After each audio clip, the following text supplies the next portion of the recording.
지난 시간 우리는 그릇의 중요성을 함께 살펴봤습니다. 그릇의 중요성. 아브라함과 롯이 다툰 이 근원적인 이유는 소유물이라고 하는 내용물 때문이 아니라 그 내용물을 담는 그릇의 문제다, 그렇게 말씀을 드렸습니다. 물질의 부유함이 여러분 꼭 다툼을 이야기하는 것은 아닙니다.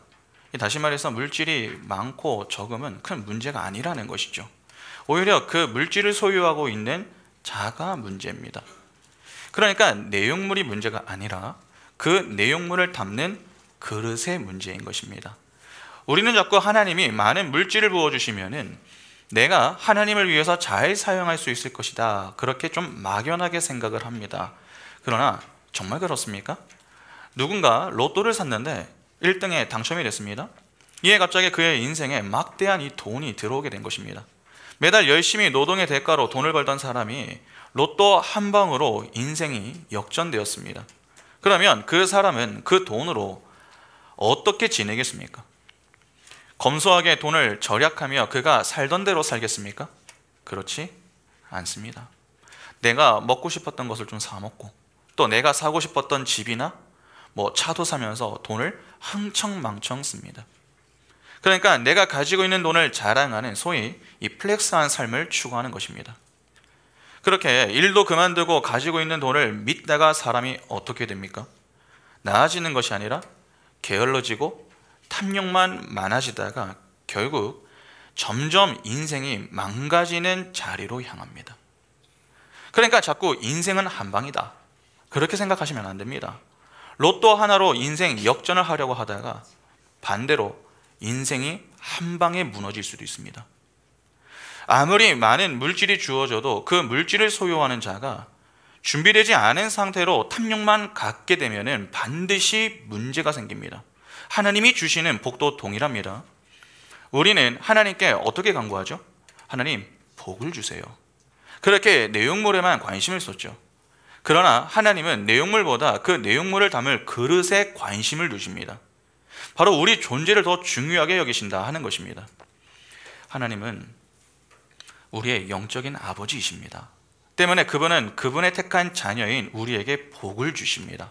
요한복음 15장 4절과 5절 보시면, 내 안에 거하라, 나도 너희 안에 거하리라. 가지가 포도나무에 붙어있지 아니하면 스스로 열매를 맺을 수 없음같이 너희도 내 안에 있지 아니하면 그러하리라. 나는 포도나무요 너희는 가지라. 그가 내 안에 내가 그 안에 거하면 사람이 열매를 많이 맺나니 나를 떠나서는 너희가 아무것도 할 수 없습니다. 우리가 잘 아는 포도나무의 비유입니다. 예수는 포도나무이시고 우리는 그분의 나무에 접붙임을 받은 가지입니다. 그 가지에서 열매가 맺히는데 5절에서 뭐라고 합니까? 열매를 많이 맺는다고 합니다. 그러니까 하나님 안에 있는 자들은 풍성한 복을 받게 된다 하는 말입니다. 내가 원해서가 아닙니다. 원치 않아도 그렇게 받게 되는 것입니다. 그러나 그 많은 열매를 맺기 위해서는 먼저 선행되어야 할 것이 있습니다. 그것이 무엇입니까? 예수라는 나무에 붙어 있어야 한다는 것입니다.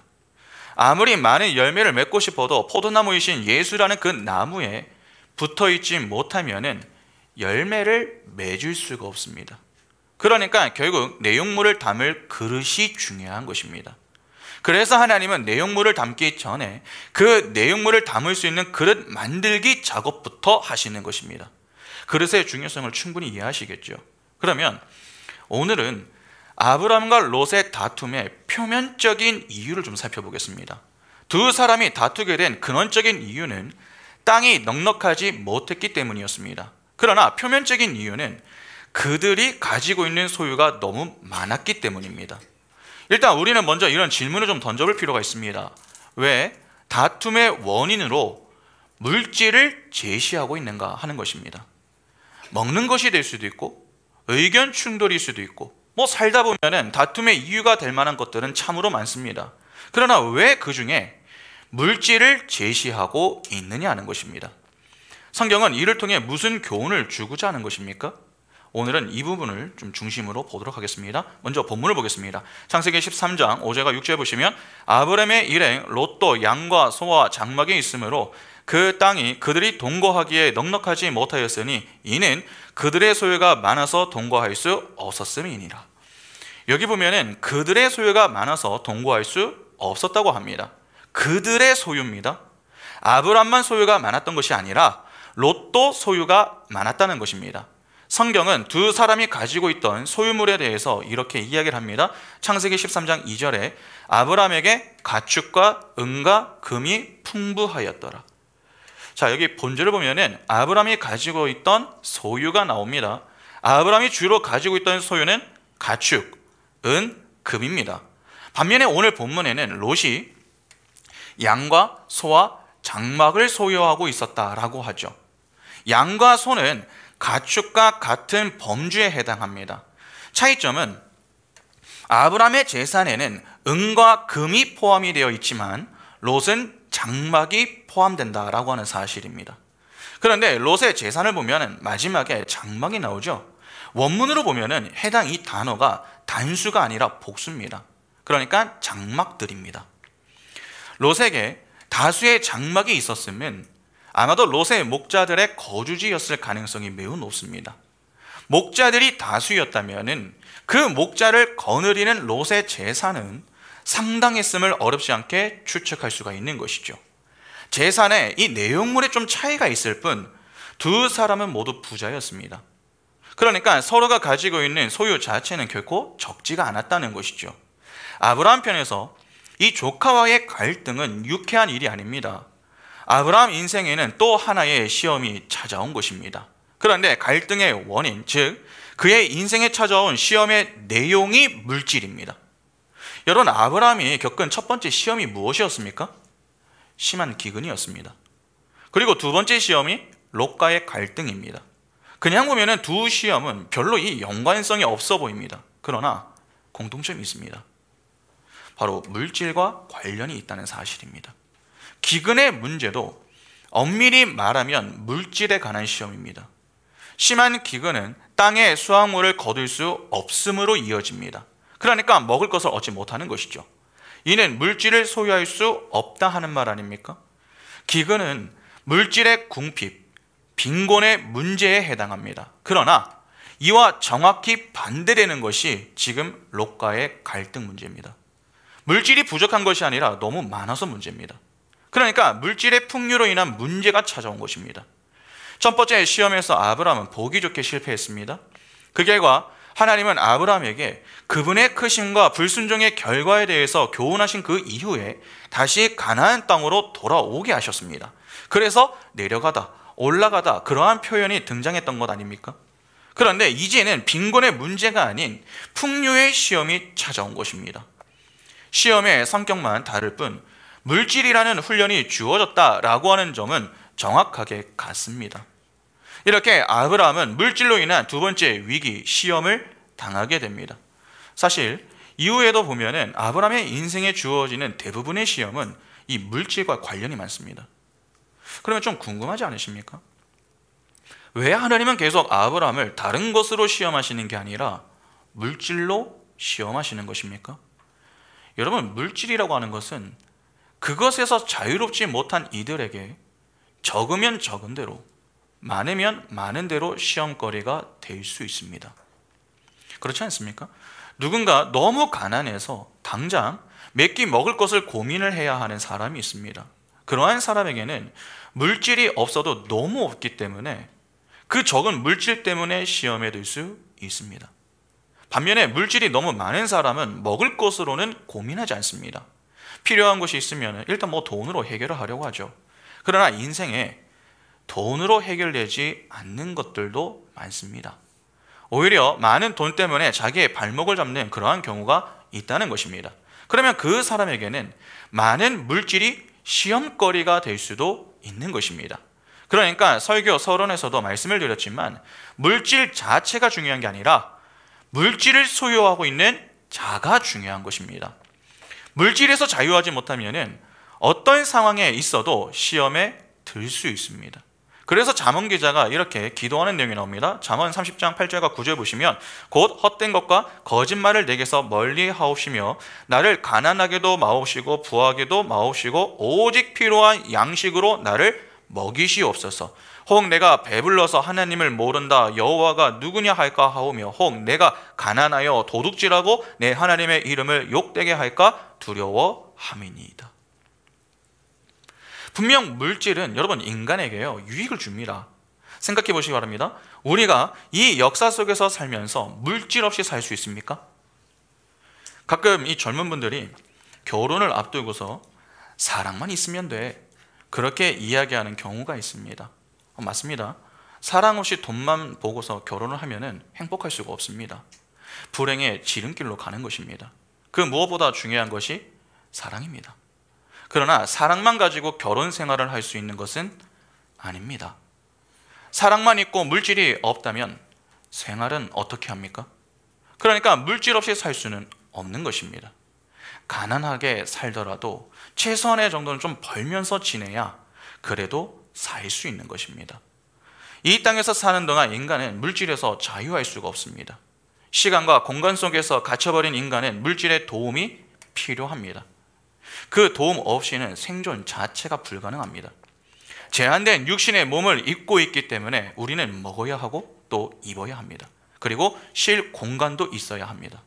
따라서 성도의 삶 속에서도 재물은 필수적인 요소임에는 틀림이 없습니다. 그러니까 신앙생활하면서 여러분 자꾸 좀 오해하시면 안 됩니다. 주로 많은 분들이 성경을 보면서 물질과 좀 관련을 해서 잘못 생각하는 그런 좀 부분들이 있습니다. 크게 두 가지인데 그 중 하나가 믿음만 있으면 된다라고 하는 사고입니다. 믿음만 있으면 하나님이 다 알아서 해주신다. 어떠십니까? 상당히 믿음이 좋은 것 같지 않습니까? 또 우리가 그렇게 고백하며 살아야 할 것 같지 않습니까? 하나님을 믿는 믿음만 가지고 있으면 된다. 야, 이거 얼마나 멋진 고백입니까? 그리고 실제 틀린 말도 아닙니다. 우리가 거의 매주 설교 때마다 인용 구절로 보는 신명기 8장을 보면은 하나님이 이스라엘에게 뭐라고 하십니까? 사람이 떡으로만 사는 것이 아니요 하나님의 입에서 나오는 모든 말씀으로 산다. 그렇게 말씀합니다.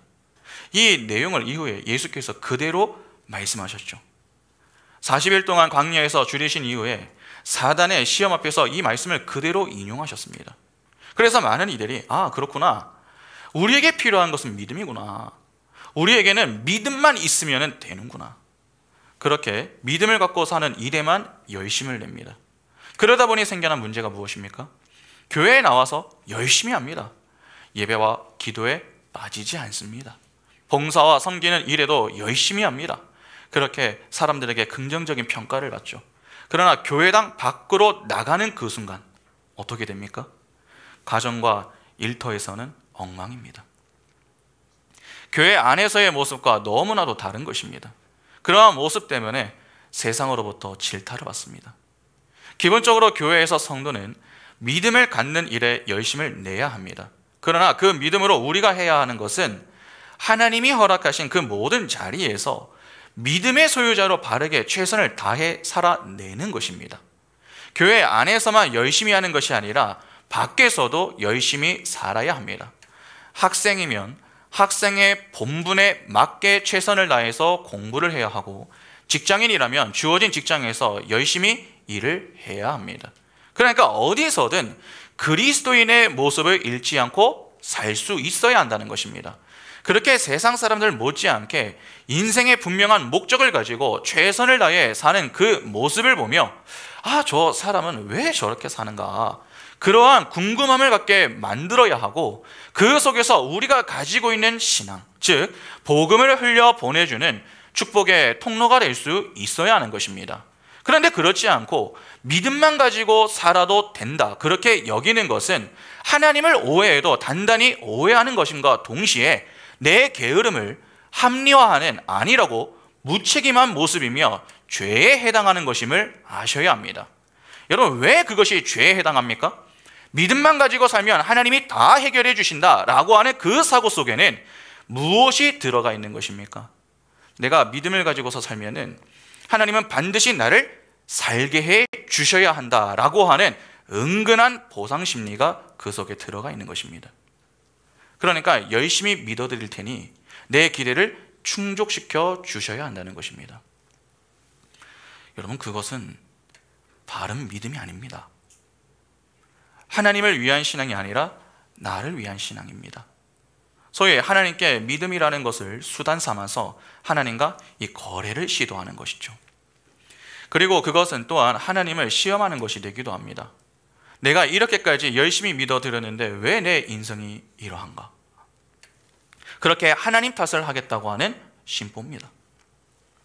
하나님은 하나님의 이름을 망령되게 부르지 말라고 하셨습니다.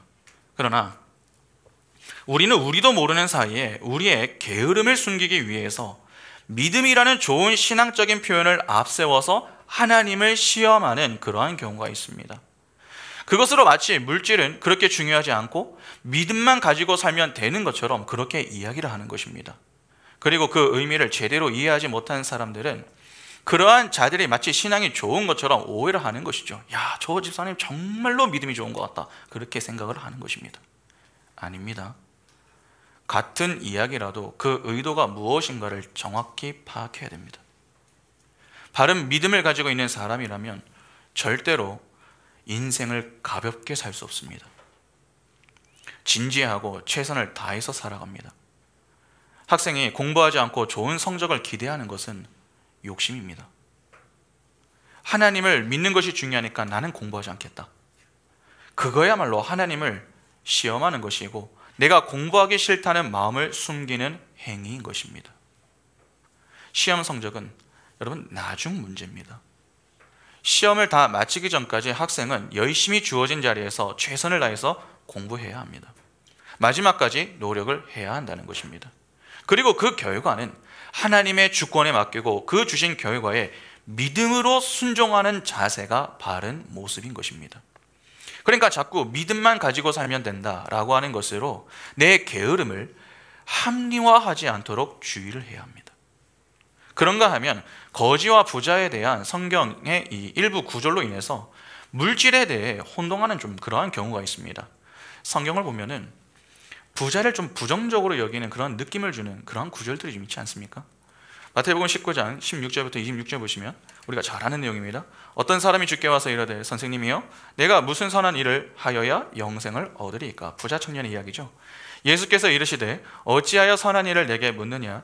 선한 이는 오직 한 분이시니라. 내가 생명에 들어가려면 계명들을 지키라. 이르되 어느 계명이니까?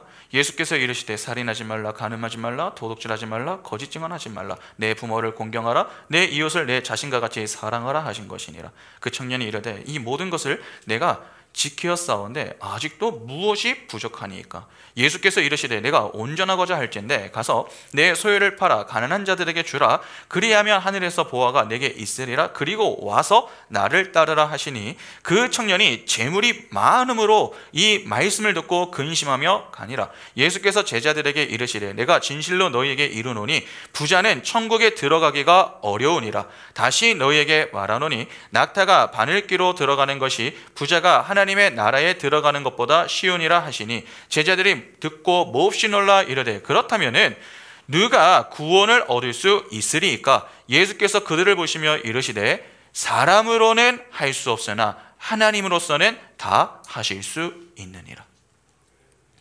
아마도 부자 청년의 얘기를 잘 아실 겁니다. 한 이 부자 청년이 예수께 찾아와서 어떻게 해야 영생을 얻을 수 있습니까? 그렇게 물었습니다. 이에 예수께서 율법에 관한 말씀을 주시자 그 모든 것을 제가 다 지켰습니다. 그렇게 대답을 합니다. 그러자 예수께서 그러면 너의 소유를 다 팔아서 가난한 자들에게 주고 나를 따라라. 그렇게 말씀을 다시 주셨습니다. 그 말씀에 이 부자 청년이 재물이 많아 근심하고 떠났다고 하죠. 그 이후에 주님이 부자는 천국에 들어가기 어렵다라고 하는 말씀을 주십니다.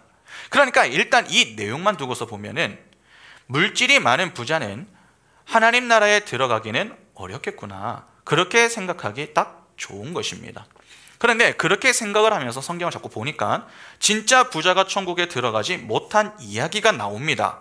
누가복음 16장 19절부터 보시면 한 부자가 있어 자색 옷과 고운 베옷을 입고 날마다 호화롭게 즐기더라. 그런데 나사로라 이름하는 한 거지가 헌데투성이로 그의 대문 앞에 버려진 채 그 부자의 상에서 떨어지는 것으로 배불리려 하며 심지어 개들이 와서 그 헌대를 핥더라. 이에 그 거지가 죽어 천사들에게 받들려 아브라함의 품에 들어가고 부자도 죽어 장사되매 그가 음부에서 고통 중에 눈을 들어 멀리 아브라함과 그의 품에 있는 나사로를 보고 불러 이르되 아버지 아브라함이여 나를 긍휼히 여기사 나사로를 보내어 그 손가락 끝에 물을 찍어 내 혀를 서늘하게 하소서. 내가 이 불꽃 가운데에서 괴로워하나이다.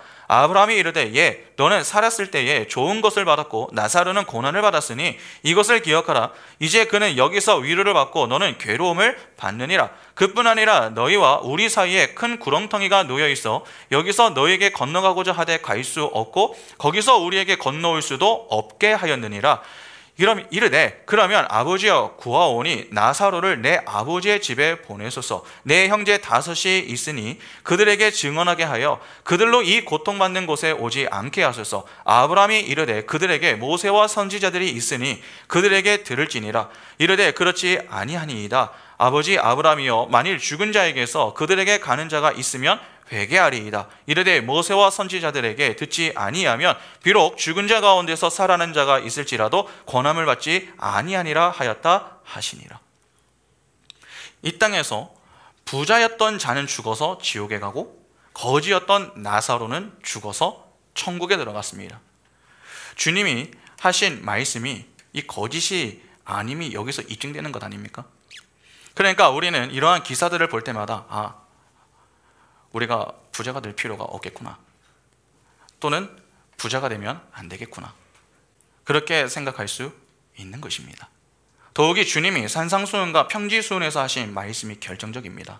마태복음 5장 3절에 심령이 가난한 자는 복이 있나니 천국이 그들의 것이며, 누가복음 6장 20절에 예수께서 눈을 들어 제자들을 보시고 이르시되 너희 가난한 자는 복이 있나니 하나님의 나라가 너희 것이며, 주님은 산상수훈에서 가난한 자가 복이 있다 그렇게 말씀을 하십니다. 특히 누가가 사용한 이 가난이라고 하는 단어는 실제 경제적인 가난을 의미한다고 했죠.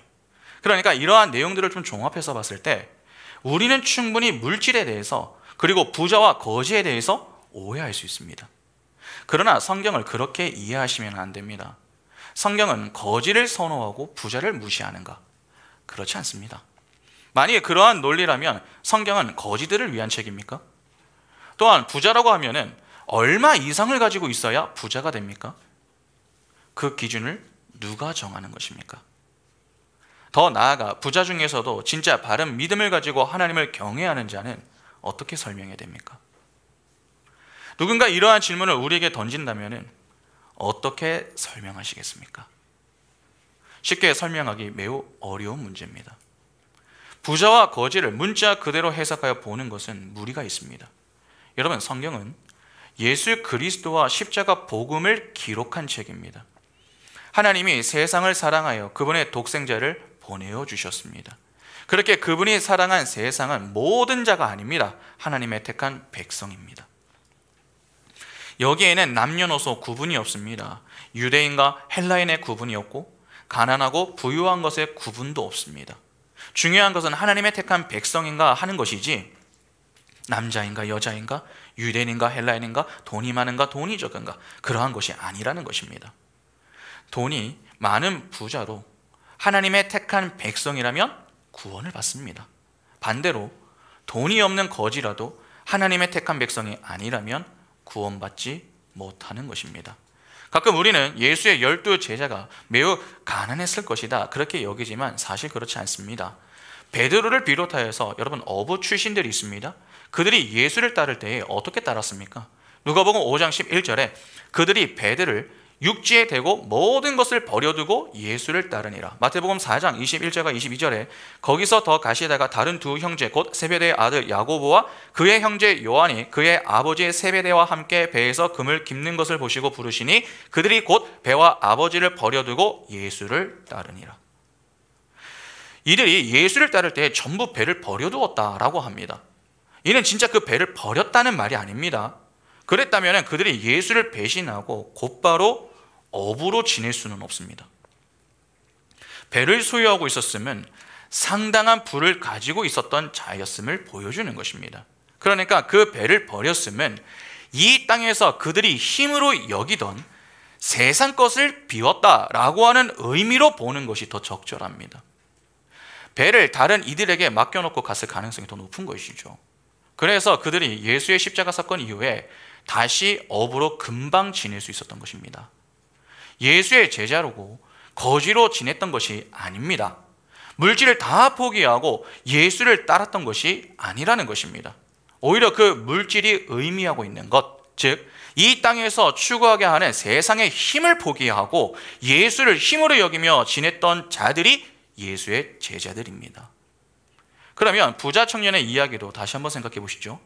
영생을 얻기 위하여서 찾아왔었던 이 부자 청년이 예수의 이야기를 듣고 근심하다가 떠나갔습니다. 그가 왜 근심하고 떠나갑니까? 진짜 물질이 많아서 떠났습니까? 아닙니다. 그가 처음에 예수께 찾아와서 뭐라고 했습니까? 무엇을 해야 영생을 얻을 수 있습니까? 그렇게 질문을 던졌습니다. 영생은 무엇을 해서 얻을 수 있는 것입니까? 아니죠. 영생이란 하나님의 은혜로 주어지는 것입니다. 구원은 하나님의 선물이지 우리의 행위로 얻어내는 보상이 아닙니다. 에베소서 2장 8절에 너희는 그 은혜에 의하여 믿음으로 말미암아 구원을 받았으니 이것은 너희에게서 난 것이 아니요 하나님의 선물이라. 그러나 부자 청년은 하나님 앞에서 행위를 앞세워 영생을 얻어 보겠다고 나선 것입니다. 행위로 대표되는 것이 무엇입니까? 율법이죠.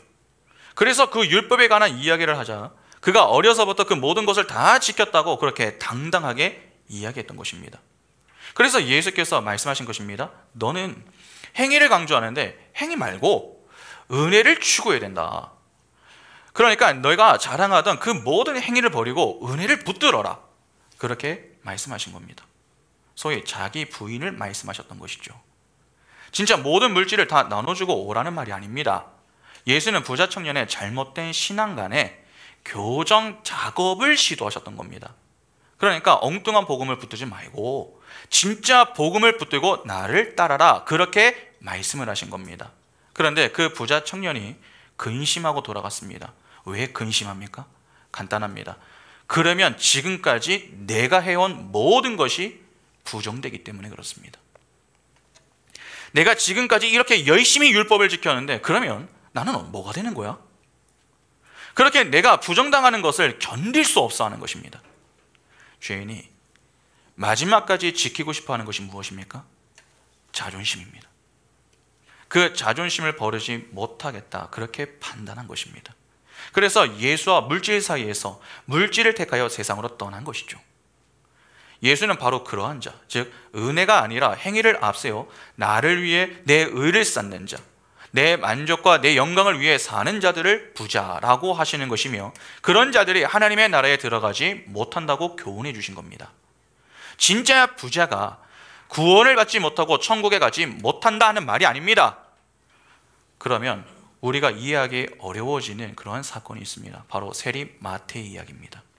누가복음 5장 27절부터 32절 보시면 그 후에 예수께서 나가사 레위라 하는 세리가 세간에 앉아있는 것을 보시고 나를 따르라 하시니 그가 모든 것을 버리고 일어나 따르니라. 레위가 예수를 위하여 자기 집에서 큰 잔치를 하니 세리와 다른 사람이 많이 함께 앉아있는지라. 바리새인과 그들의 서기관들이 그 제자들을 비방하여 이르되 너희가 어찌하여 세리와 죄인과 함께 먹고 마시느냐. 예수께서 대답하여 이르시되 건강한 자에게는 의사가 쓸데없고 병든 자에게라야 쓸데있나니 내가 의인을 부르러 온 것이 아니요 죄인을 불러 회개시키러 왔노라.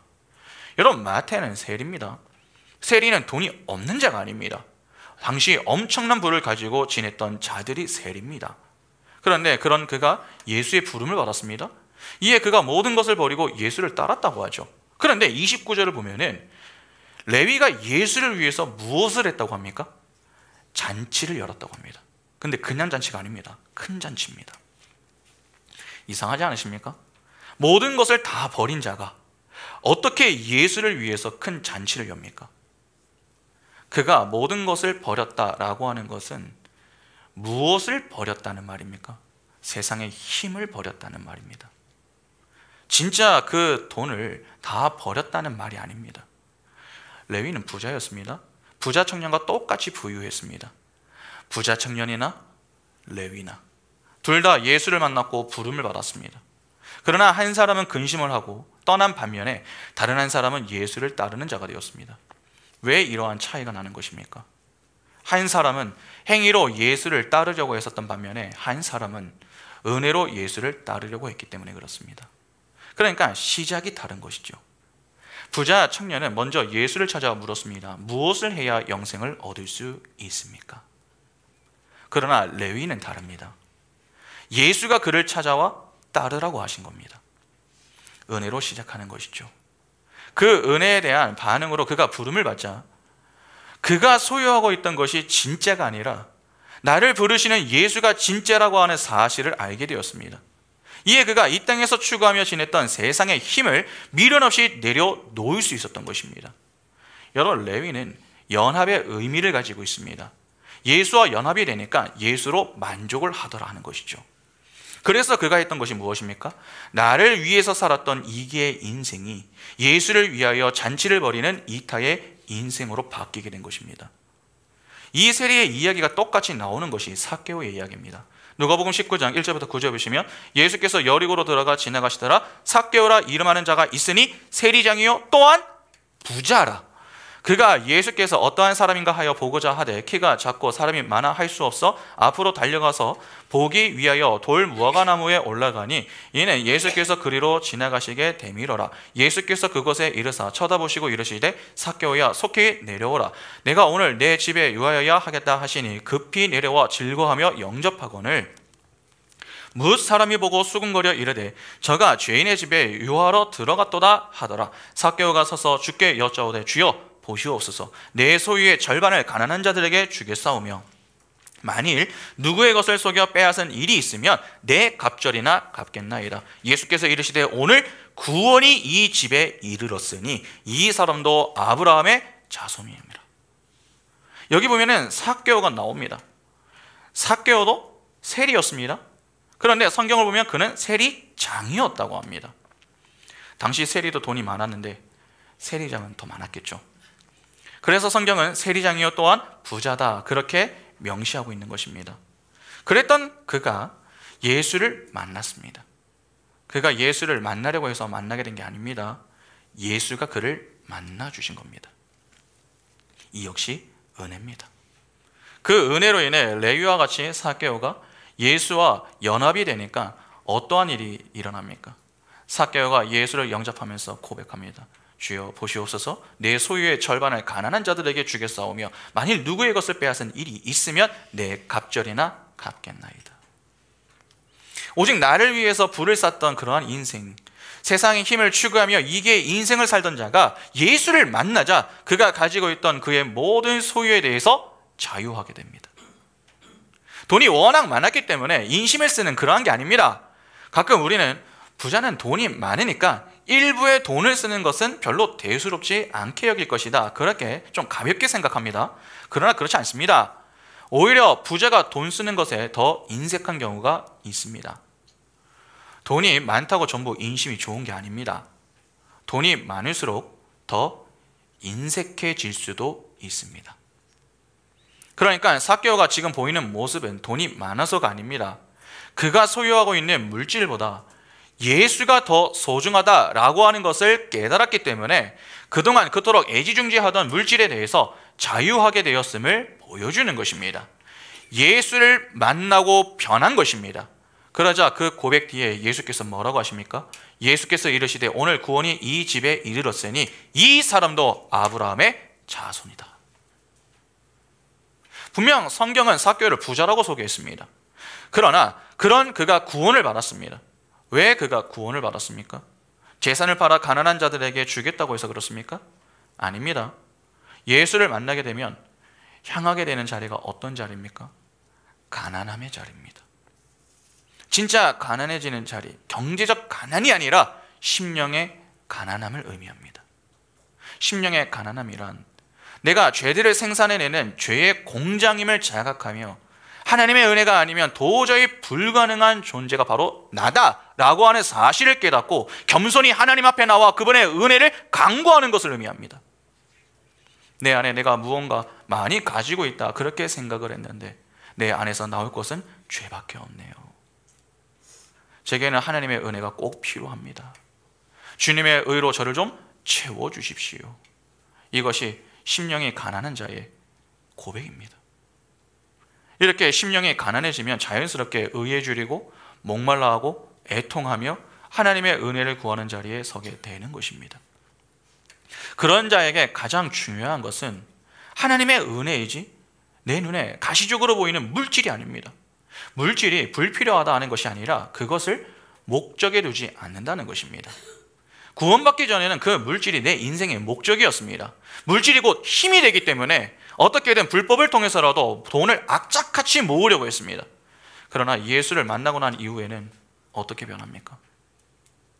물질은 목적이 아니라 수단이다, 그 사실을 깨닫게 됩니다.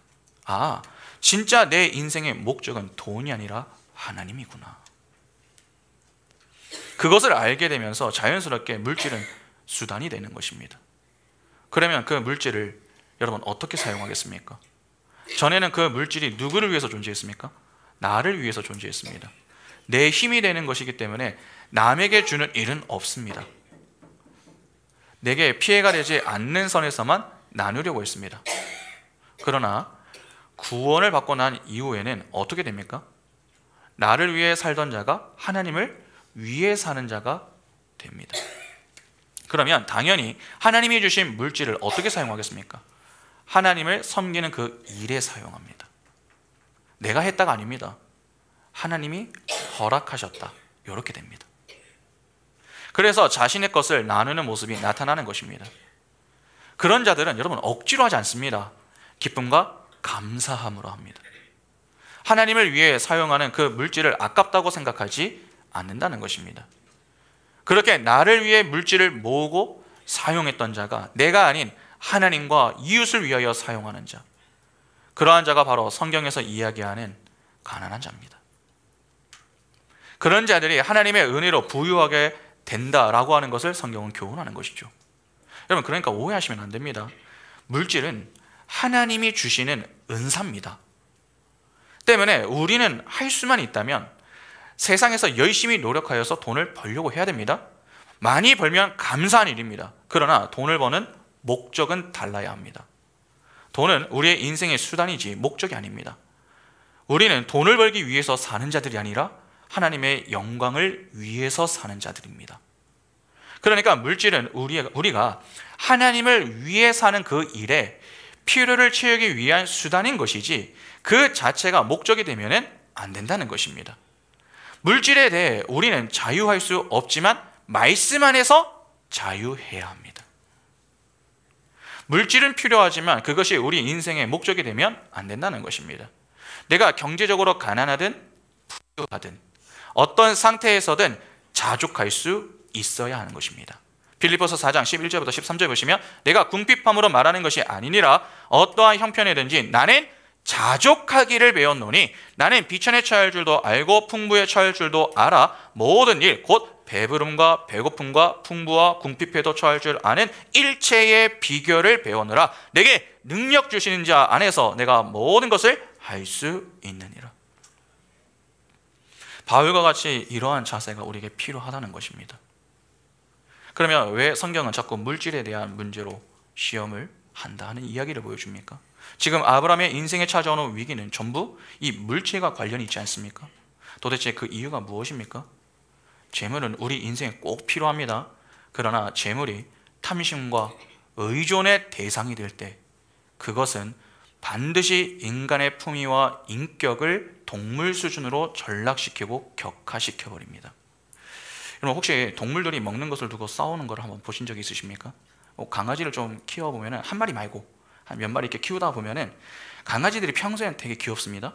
근데 먹는 것 앞에서는 얄짤이 없습니다. 그러니까 주인도 그냥 뭅니다. 강아지들끼리 장난이 아니죠. 개싸움 납니다. 정신없이 싸웁니다. 그러니까 누가 이렇게 싸워야 돼, 저렇게 싸워야 돼, 그걸 가르쳐 준 게 아닙니다. 누가 가르쳐 주지 않았는데도 그렇게 합니다. 본능적으로 그렇게 하는 겁니다. 그런데 재산을 두고 싸우는 인간들의 모습이 딱 그렇습니다. 오늘날 부유한 자들의 재산 싸움을 보면은 야, 도대체 이 같은 나라에 사는 게 맞나? 그런 생각이 들 정도로 무섭습니다. 같은 가족인데 재산 싸움을 하기 위해서 고소와 고발을 합니다. 때로는 칼부림이 나서 누군가가 죽기까지 합니다. 도저히 이해하기 어려운 그런 모습들이 가득한 것입니다. 다른 문제 때문에 그렇게 싸우는 게 아닙니다. 재물 때문에 싸우는 겁니다. 재물의 위험성을 보여주는 것이죠. 성경은 바로 그 사실을 교훈하고 싶은 겁니다. 지난 시간에도 보았지만 우리는 그릇보다 그릇에 담을 내용에만 관심을 둡니다. 그러다 보니 문제가 생기는 것이죠. 능력이 안 되는데 너무 과한 것을 가지고 있으면 탈이 납니다. 재물이 그렇습니다. 그러니까 물질이 인간을 다스리는 힘이 결코 적지 않음을 아셔야 됩니다. 견물생심이라고 하는 말이 그냥 나온 말이 아닙니다. 그래서 성경을 보면 하나님 반대편에 있는 우상이 다 이 물질과 관련된 신입니다. 잘 보시기 바랍니다. 여러분, 가나안을 대표하는 신이 누구죠? 바알이죠. 바알은 다산과 풍요의 신입니다. 재물과 관련된 신 아닙니까? 하나님과 대척점에 서 있습니다. 마태복음 6장 24절 보시면 한 사람이 두 주인을 섬기지 못할 것이니 혹 이를 미워하고 저를 사랑하거나 혹 이를 중히 여기고 저를 경히 여김이라. 너희가 하나님과 재물을 겸하여 섬기지 못하느니라. 누가복음 16장 13절에 집 하인이 두 주인을 섬길 수 없나니 혹 이를 미워하고 저를 사랑하거나 혹 이를 중히 여기고 저를 경히 여길 것임이니라. 너희는 하나님과 재물을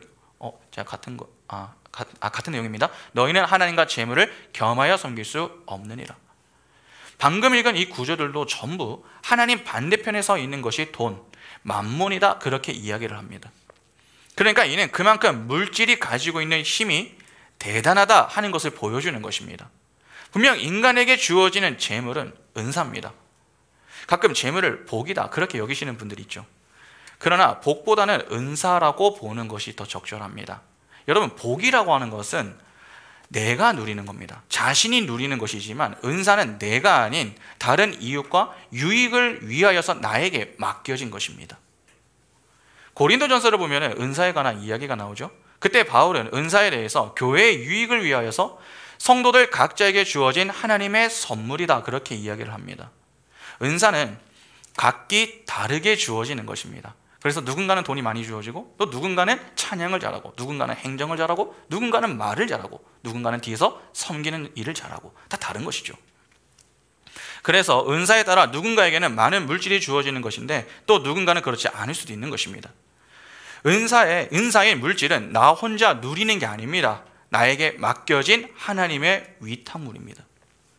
때문에 우리의 물질관은 나의 만족과 나의 행복에 기여하는 복으로서의 관점이 아니라 청지기가 누리는 청지기의 만족과 행복을 가져다주는 은사로서의 관점에서 이해가 되어야 하는 것입니다. 그러한 물질을 바라보는 관점의 전환이 좀 중요한 것입니다. 성도가 물질을 나를 자랑하고 나와 내 가족의 행복을 위한 수단으로 바라볼 때 그것은 이내 하나님 반대편의 우상이 되는 것입니다.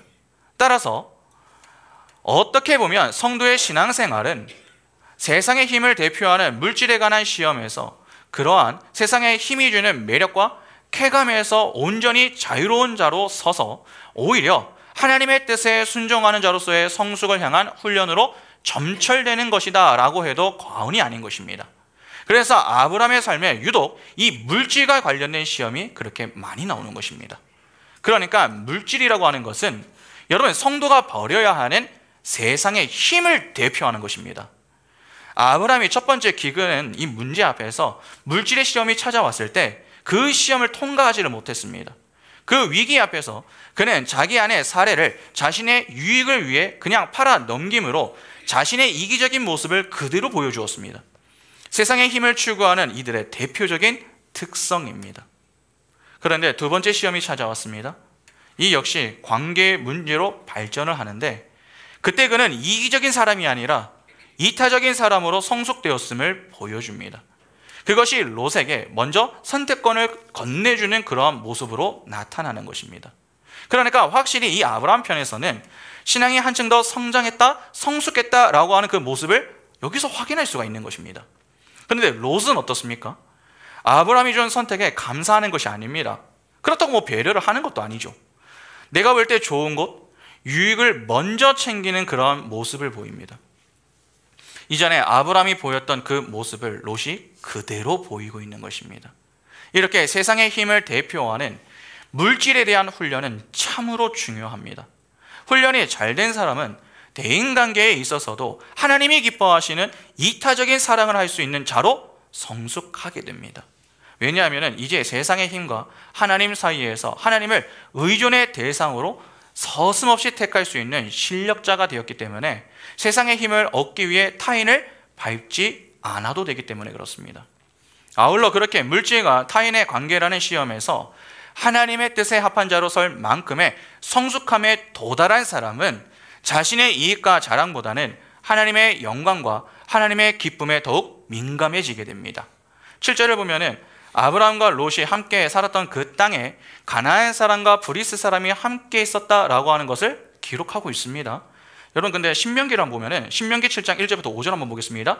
내 하나님 여호와께서 너를 인도하사 내가 가서 차지할 땅으로 들이시고 내 앞에서 여러 민족 헷 족속과 기르가스 족속과 아므리 족속과 가나안 족속과 브리스 족속과 히위 족속과 여부스 족속 곧 너보다 많고 힘이 센 7 족속을 쫓아내실 때에 내 하나님 여호와께서 그들을 내게 넘겨 내게 치게 하시리니 그때 너는 그들을 진멸할 것이라 그들과 어떤 언약도 하지 말 것이요 그들을 불쌍히 여기지도 말 것이며 또 그들과 혼인하지도 말지니 내 딸을 그들의 아들에게 주지 말 것이요 그들의 딸도 내 며느리로 삼지 말 것은 그가 내 아들을 유혹하여 그가 여호와를 떠나고 다른 신들을 섬기게 하므로 여호와께서 너희에게 진노하사 갑자기 너희를 멸하실 것임이니라.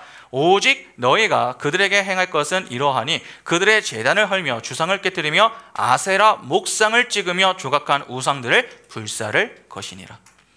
여기 보면 가나안 사람과 브리스 사람은 아세라 목상 등의 우상신을 섬기는 자들이었습니다. 지금 모세는 이 가나안 사람과 브리스 사람이 아브라함과 롯이 살던 곳에 함께 거했다라고 하는 이 기록을 통해서 아브라함이 우상을 섬기는 자들의 눈에 하나님의 백성인 롯과의 갈등하고 있음을 지금 보여주고 있는 것입니다. 불신자들이 지켜보고 있는 가운데 신자들의 불화하는 모습을 보며 하나님의 영광을 가릴 수 없다는 것이죠. 아브라함은 그들 앞에서 다투고 싶지 않았습니다. 그래서 조카 롯에게 갈라지자고 했었던 것이고 땅을 가르는 그 과정에서도 자신이 기득권을 주장하고 나서면은 롯과의 다툼이 더 크게 될까 봐 롯에게 먼저 선택권을 건네주었던 것입니다.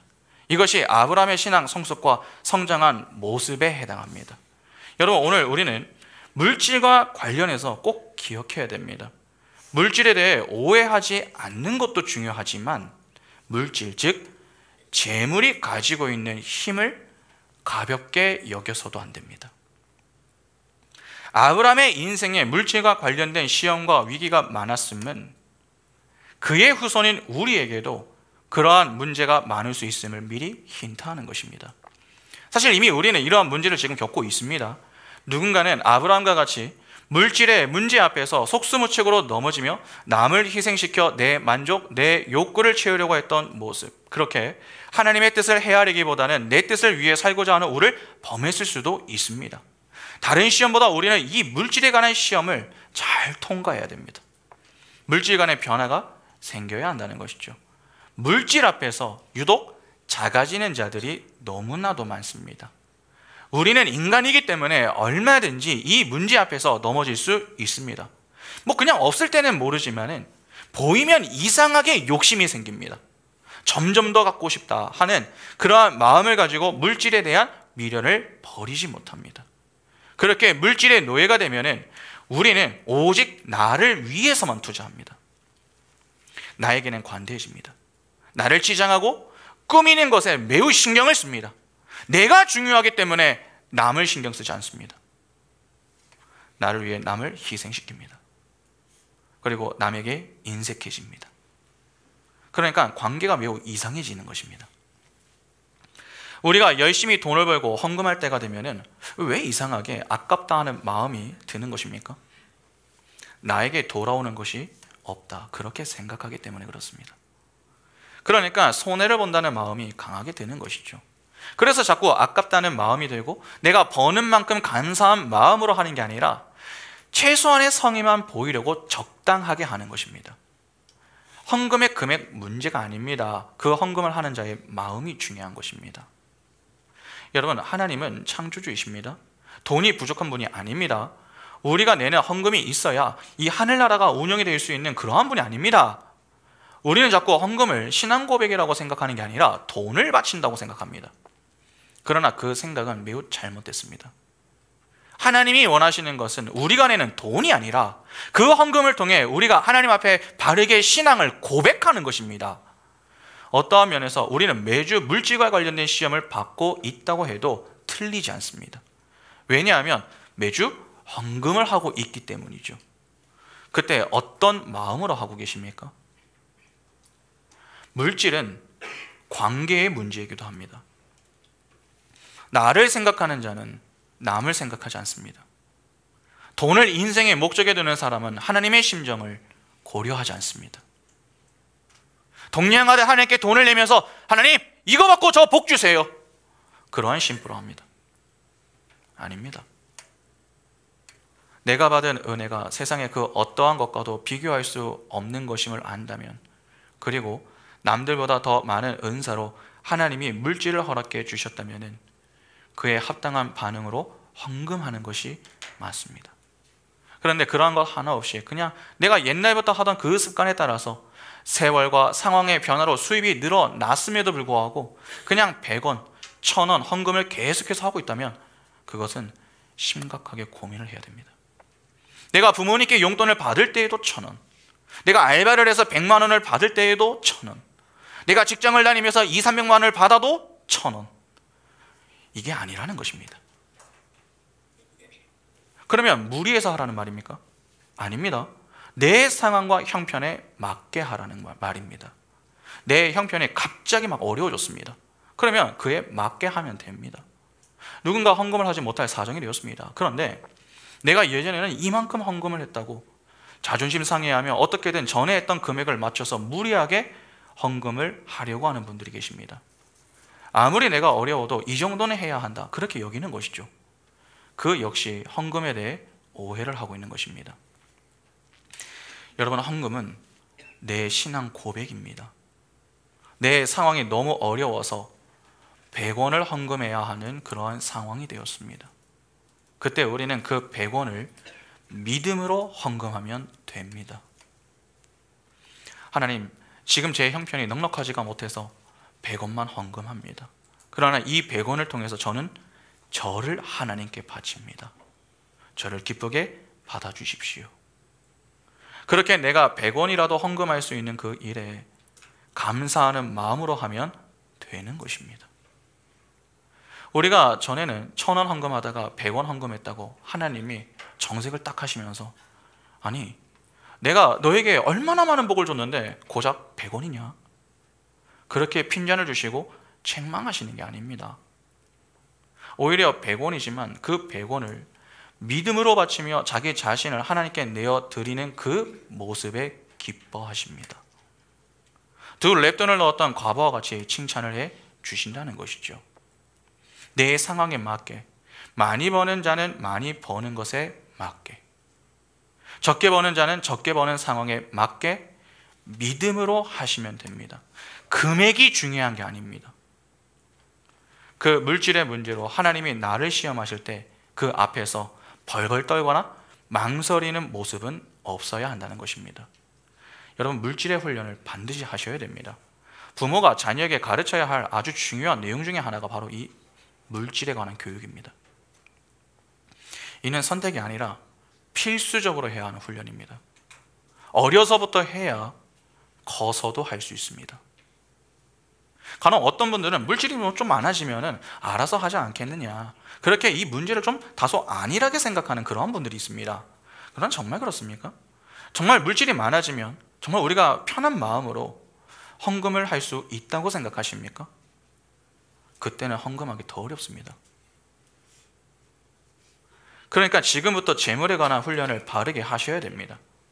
하나님이 하나님의 자녀에게 물질로 시험하시는 이유는 딱 하나입니다. 그 물질관의 변화 없이는 하나님과의 바른 관계는 세워질 수 없기 때문입니다. 하나님이 인생의 목적이 아닌 수단이 되면은 반드시 그 사람은 하나님과의 관계가 적신호가 켜집니다. 하나님과의 관계가 안녕하지 못하면 이익과의 관계도 무너집니다. 내가 사람들과의 관계가 안 좋습니까? 그러면 사람들과의 관계를 바로 세우기 위해서도 노력을 해야 하지만 그 이전에 먼저 내가 하나님과의 관계가 소홀해지지는 않았는지, 하나님과의 무너진 관계부터 바르게 세우기를 위하여 힘써야 됩니다. 아브라함이 첫 번째 시험에서는 물질의 시험을 통과하지 못하여 큰 실수와 그로 인한 망신을 당하는 경험을 했으나 두 번째 시험에서는 그 물질로 인한 시험 앞에서 그래도 성숙한 모습으로 문제를 풀어가는 그 모습이 오늘 우리의 모습이 되어야 하는 것입니다. 문제 앞에서 얼마든지 짜증내면서 조카와 크게 싸울 수도 있었습니다. 그러나 믿지 않는 자들 앞에서 싸우는 것이 덕이 되지 않음을 알고 롯과의 갈등을 일으키지 않으려고 애를 썼던 이 아브라함의 한번 모습을 보십시오. 하나님의 마음을 헤아리는 그 모습이 얼마나 아름답습니까? 내 자존심은 상할 수 있습니다. 배은망덕하다, 그러한 마음이 들 수 있습니다. 그래도 하나님을 위해 조카 롯에게 선택권을 먼저 주며 하나님을 의지하여 그 시험을 통과하는 그 모습이 여러분 지는 게 아닙니다. 하나님을 믿는 믿음으로 사는 자들이 하나님의 나라에서는 이기는 것이고 하나님의 위로를 받는 것입니다. 그런 자들에게 약속된 복이 천국입니다. 마태복음 5장 10절부터 12절에 의를 위하여 박해를 받는 자는 복이 있나니 천국이 그들의 것임이라. 나로 말미암아 너희를 욕하고 박해하고 거짓으로 너희를 거슬러 모든 악한 말을 할 때에는 너희에게 복이 있나니 기뻐하고 즐거워라. 하늘에서 너희의 상이 큼이라. 너희 전에 있던 선지자들도 이같이 박해하였느니라. 우리가 지난 금요일에 때 살펴본 이 내용이 바로 이것 아닙니까? 세상의 눈으로 보면 아브라함은 롯에게 진 것처럼 보일 수 있으나 믿음 안에서는 아브라함이 롯에게 이긴 것이요 그의 성숙함을 보여준 것입니다. 그래서 나중에 하나님이 롯이 떠나간 이후에 아브라함을 찾아오셔서 그를 재차 복을 약속해 주시는 그러한 내용으로 이어지는 것이죠. 화면 전환해 주십시오.